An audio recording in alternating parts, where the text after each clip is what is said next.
Olá! Mais uma vez aqui estamos com o nosso programa Os Gideões. Um programa vindo do coração de Deus para você.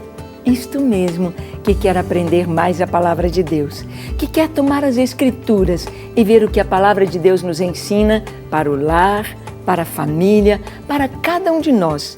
Podemos ter uma vida feliz, uma vida dentro do propósito do Senhor, uma vida no caminho do Senhor.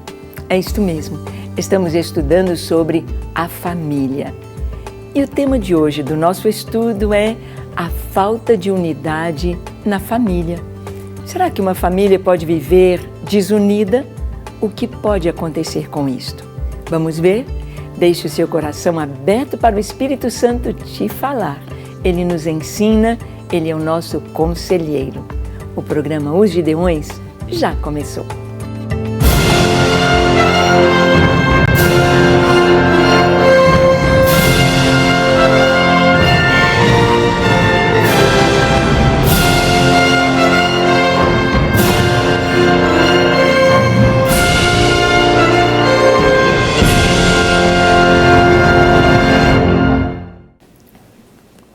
Muito bem, nós estamos vendo em um passeio pelos lares, pelas famílias aqui das Escrituras, nós vemos como que Deus ordenou que tudo fosse registrado de uma maneira não maquiando, não escondendo os erros, as falhas, mas mostrando para cada um de nós o que é certo, o que é errado, através dos exemplos, através das famílias.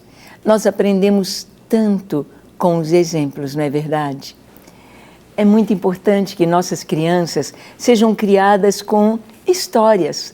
Através das histórias, nós podemos tirar tantas lições, nós podemos aprender tanto, nós podemos ver o que é certo e o que é errado, muitas vezes sem precisar de muita explicação, apenas contando uma história.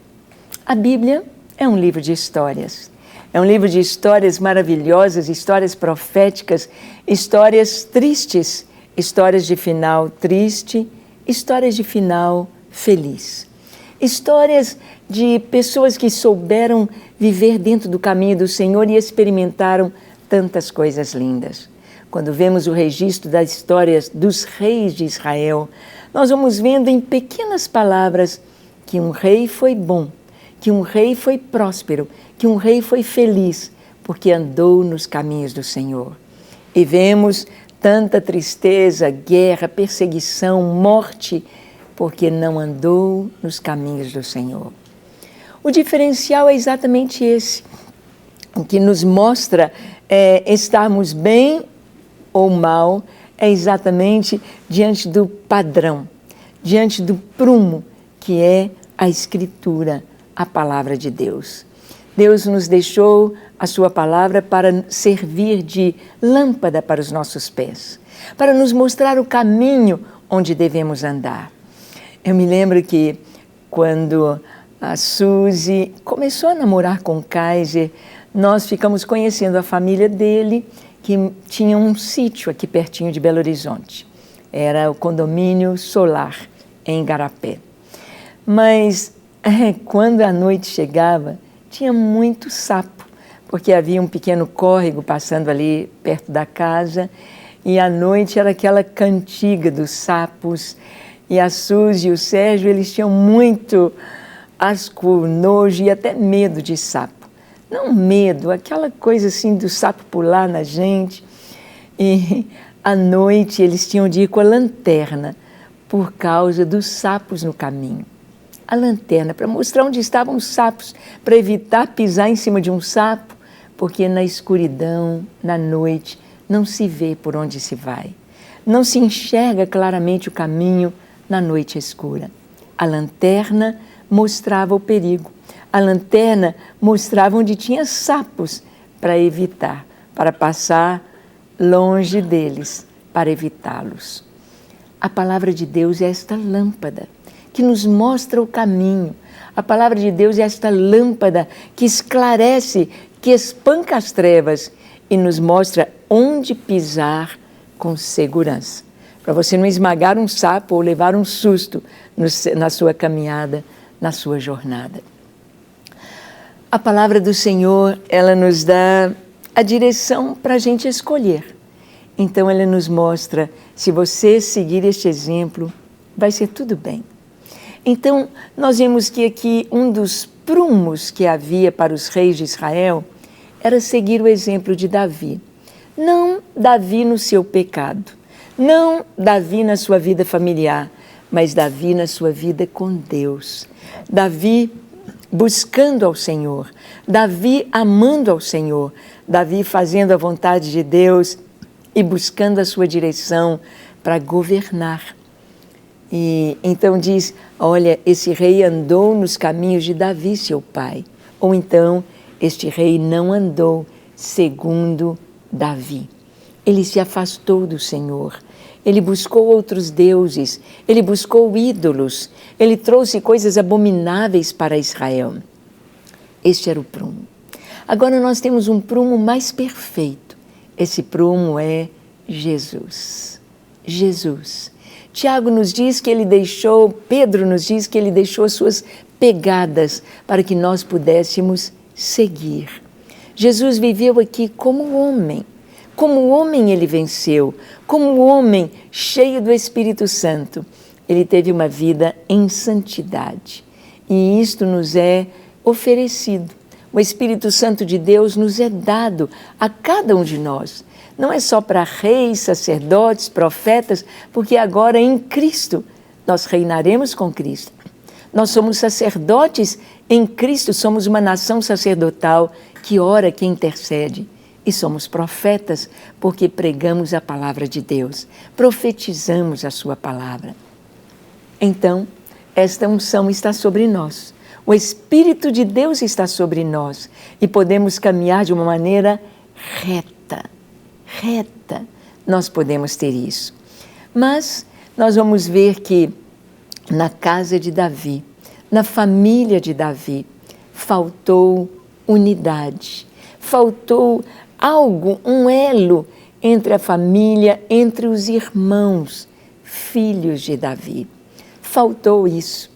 Nós vamos encontrar muitas famílias em Israel que os pais, eles estavam tão ocupados com a sua obra, estavam tão ocupados até com a obra de Deus, que deixaram seus filhos. Eles não levaram seus filhos junto consigo. A Escritura nos diz, lá em Deuteronômio, no capítulo 4, diz que era para os pais falarem para os seus filhos, andando com eles pelo caminho, assentados à mesa, deitados, em todo tempo trazerem a palavra de Deus, saturando os filhos com a palavra de Deus. E o tempo certo é na primeira infância. É quando as crianças são pequenas, desde o bebezinho no colo, até os 4 aninhos, até os 6 anos, essa primeira infância, saturar a criança com as coisas de Deus. O que vai acontecer? Ela vai crescer segura, ela vai crescer dentro deste ambiente espiritual. Mas é claro que as crianças aprendem com o exemplo dos pais. As crianças aprendem vendo os pais fazerem. Aquilo que os pais fazem, elas vão imitar, exatamente da mesma forma. Às vezes os pais querem dizer para os filhos, vão por aqui, porque aqui é bom, é seguro, é reto. Mas o pai está indo para cá, eles vão seguir o exemplo que eles veem seu pai fazer, ou a sua mãe. Pais que oram, pais que leem a Bíblia, pais que ensinam seus filhos no caminho, eles vão ter a sua geração, os seus filhos firmados. E nenhum vendaval, nenhum furacão, nenhum tsunami vai conseguir arrancar do coração dos seus filhos as colunas, os princípios da palavra de Deus, os princípios cristãos que foram plantados em seus corações. E a unidade na família, ela é plantada na mais tenra infância. É esse primeiro contato da criança com o mundo. Ela precisa da proteção de seus pais. Ela precisa da palavra de Deus, de cânticos, de ensino. Eu tenho encontrado famílias onde o bebezinho, a mãe tem de ir trabalhar e deixa o pequeno, quando deixa com a avó, menos mal. Mas quantas vezes na creche, quantas vezes com babá, com outras pessoas cuidando, e então a criança chora. A criança não dorme bem à noite e chora, e é irritadinha, e é doentinha, a criança dá problema. E é um sintoma, é algo que os pais precisam ver, que a criança está dizendo: mamãe, eu preciso de você. Eu preciso de você ao meu lado. Eu preciso de você cuidando de mim. Eu preciso de você. É isso que a criança está dizendo com o seu choro. É isso que ela está dizendo quando está sempre doentinha. É isso que ela está dizendo quando ela dá trabalho, quando ela quer ficar mais tempo com os pais querem dormir, querem descansar, e a criança não dorme, e a criança dá trabalho. É isso que ela está dizendo. O amor no lar é o principal ingrediente para trazer amor, unidade. Plantando amor, colhemos amor. Dedicando com amor, recebemos dedicação com amor. A gente planta um pouco, uma semente, e a gente colhe milhares de sementes. Se você quer investir na vida do seu filho para o futuro, invista na primeira infância. Dedique na primeira infância tudo que você quer que seu filho venha produzir. É nesse tempo. Hoje nós temos visto adolescentes, jovens, que não estão acostumados a trabalhar. Não querem trabalhar, sentem dificuldade para arrumar o seu primeiro emprego, não se esforçam. Os jovens hoje, os adolescentes hoje estão nas redes sociais o dia inteiro. Na escola, os pais estão estimulando apenas a estudar. Não pode estudar e trabalhar. Por que não? Não pode, vai pesar. Então os meninos estão acostumando com só estudar, redes sociais, e não conseguem enxergar um mundo à sua frente para trabalhar, para fazer, para agir, para ser homem ou para ser mulher. E por causa do investimento dos pais, os pais se matam para que o filho fique apenas estudando. Mas não deve ser assim. A semente do trabalho é plantada desde pequenininho. Desde que começou a andar e aprender a brincar e a guardar os seus brinquedos, a fazer bagunça e a arrumar a bagunça. A criança vai aprendendo.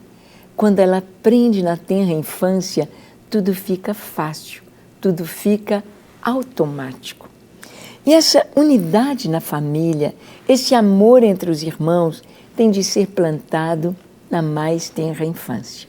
Tem de ser plantado na primeira infância. Hoje nós vemos os pais têm um filho, demoram 5, 6 anos, 10 anos para vir o outro filho.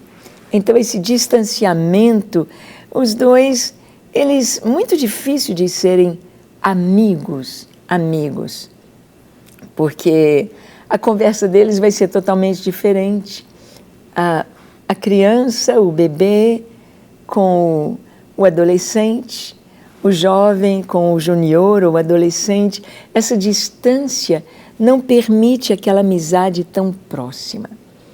Hoje, as pessoas ridicularizam a família grande, mas nós sabemos que o propósito do Senhor era uma família de pelo menos 5, 6 filhos, que hoje as pessoas dizem inconcebível, impossível, não pode ser.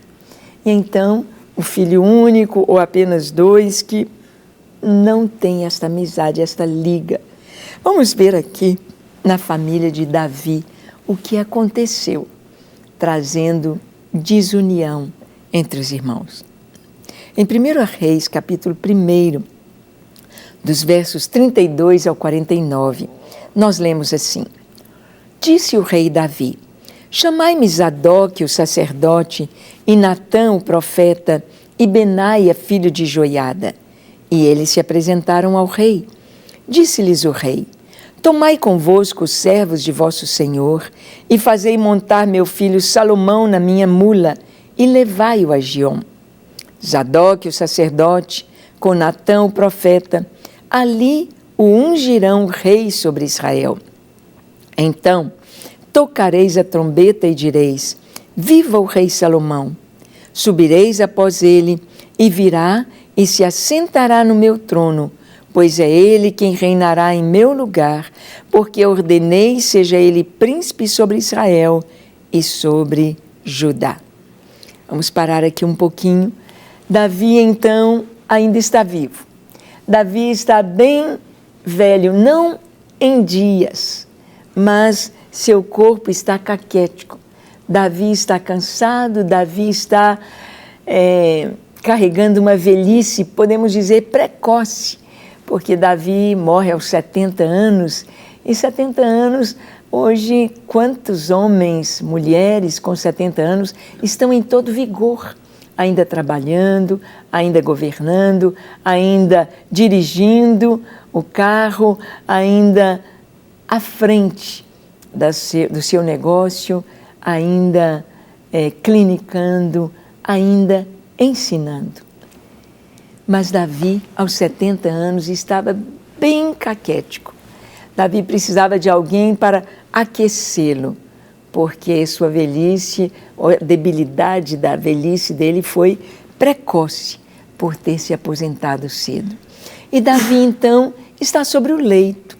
Davi não consegue mais pensar, Davi está dorminhocando, Davi está cansado, e o seu filho Adonias se proclamou o rei, fez um banquete, chamou todo mundo, exceto Salomão, Natã, Benaia, e então Davi o soube.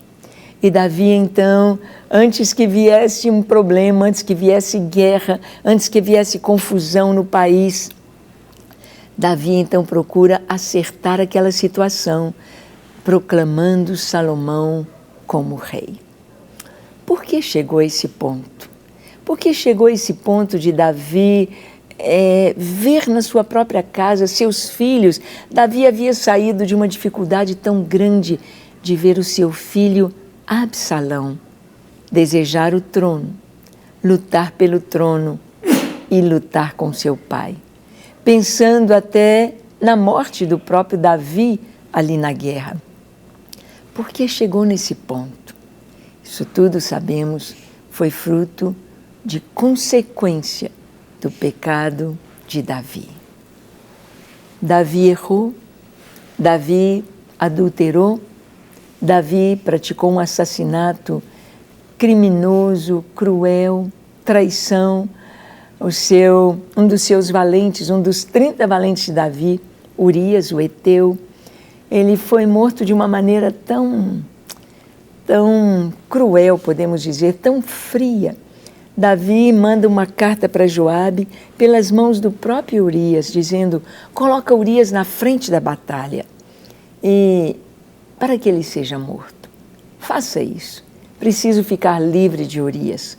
Não quero mais Urias no meu exército, porque Davi estava cobiçando, Davi já estava traindo Urias, o seu amigo, com a sua esposa Betseba. E a consequência que veio alcançou a família de Davi. Nós vemos que a palavra do Senhor diz que Deus abençoa até 1000 gerações aqueles que o amam e guardam os seus mandamentos. Davi amava o Senhor. Davi era um adorador, mas vacilou.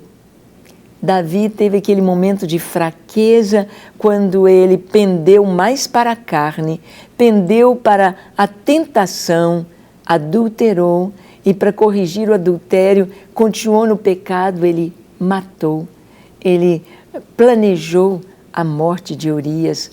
Davi, ele fez algo tão terrível aos olhos do Senhor e aos olhos de toda a nação.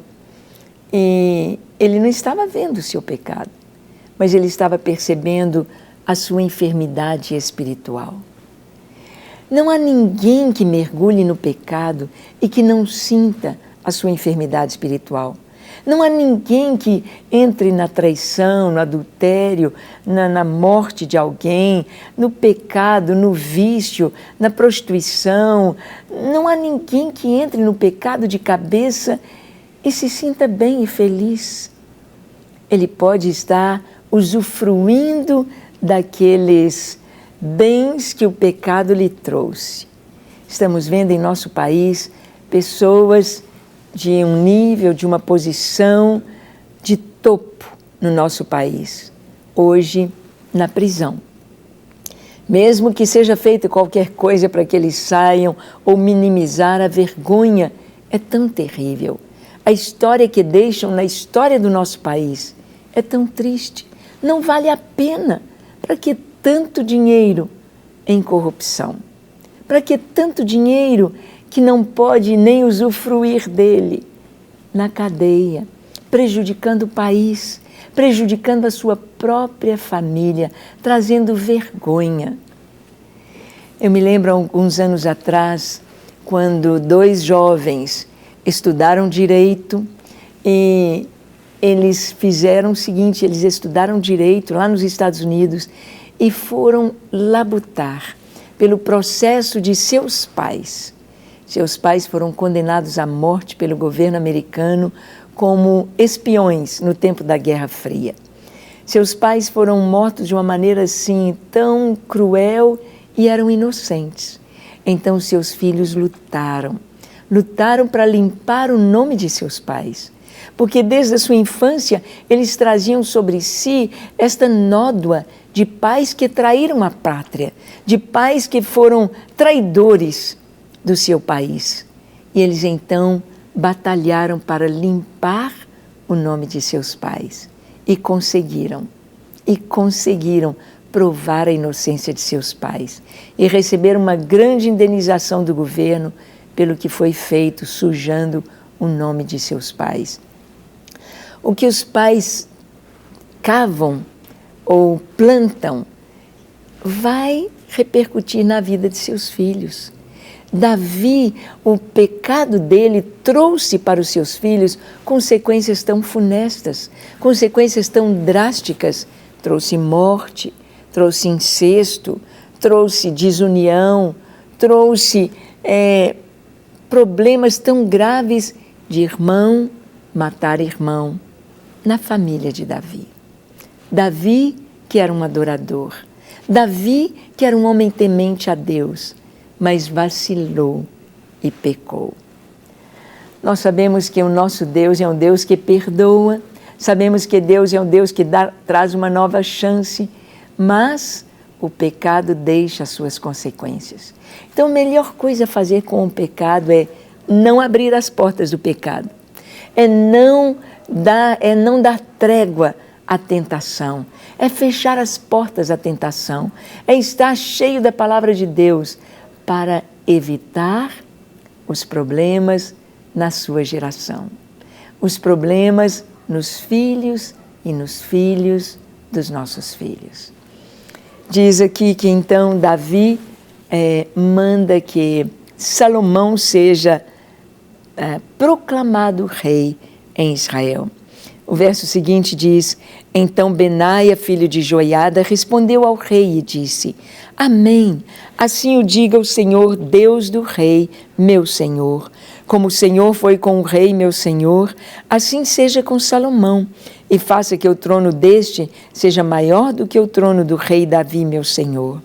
Então desceu Zadok, o sacerdote, Natã, o profeta, e Benaia, filho de Joiada, e a guarda real, fizeram montar Salomão a mula que era do rei Davi, e o levaram a Giom. Zadok, o sacerdote, tomou do tabernáculo o chifre do azeite e ungiu a Salomão. Tocaram a trombeta e todo o povo exclamou: Viva o rei Salomão! Após ele, subiu todo o povo, tocando gaitas e alegrando-se com grande alegria, de maneira que com seu clamor parecia fender-se a terra.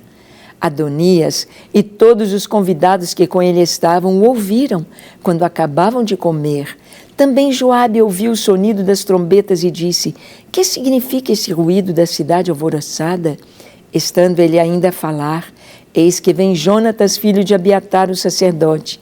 Disse Adonias: entra, porque és homem valente e trazes boas novas.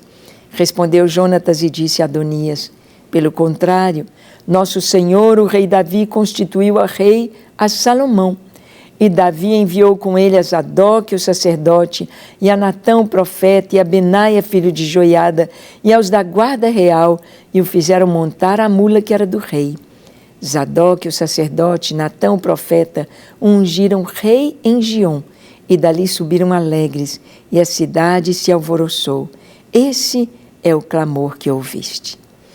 Então, Davi manda que Salomão seja ungido rei. Isso vai trazer tanta confusão ainda. Como diz aqui, ele continua dizendo também: Salomão já está sentado no trono do seu reino.